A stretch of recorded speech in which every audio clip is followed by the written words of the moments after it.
Hi, I'm Leah. This is my review of Afterschool by Antonio Campos. First off, I really enjoyed this movie. I thought the story was interesting. I thought the characters were interesting. Rob especially kind of reminded me of myself a little bit in high school. I also did film and I enjoyed an art. So I enjoyed the aspect of like being a voyeur more than being an active participant. So I kind of felt a connection with him there. First thing I noticed was the cinematography. I thought it was beautifully shot and very interesting. The way he disregarded basic cinematography rules, rule thirds, someone pointed out in class, etc. Um, First thing I noticed was for the first third of the movie or so, you didn't see any of the teachers' faces.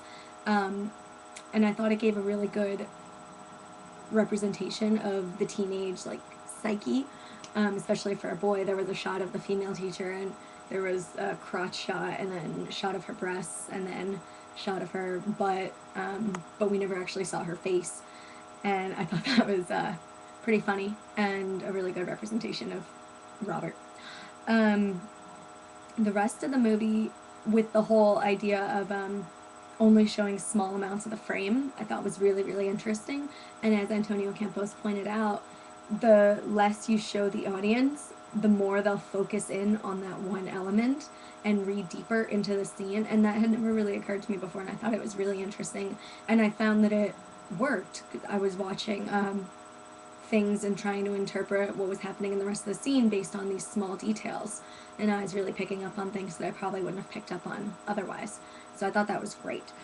I thought the acting was very good, especially for that age group. Kids are hard to direct, I'm sure, and they're not always good actors, and I thought these kids were very good. I also like that they were unknown actors. I think that makes it more realistic and more interesting for the viewer. The twist at the end I thought was very interesting, and I loved the ending where you're not sure if someone is actually watching Robert or not. I really appreciate movies where they leave room for audience interpretation, like not too much room. I don't want to be totally confused, but I like the idea that it will provoke thought and discussion, and it doesn't hold the audience's hand and say, "Oh, this is exactly what there's a happy ending here." Um, so I really enjoyed the ending. Thought it was a great way for the movie to end. And yeah, I think that's all I have to say. But I really enjoyed this movie. So thank you.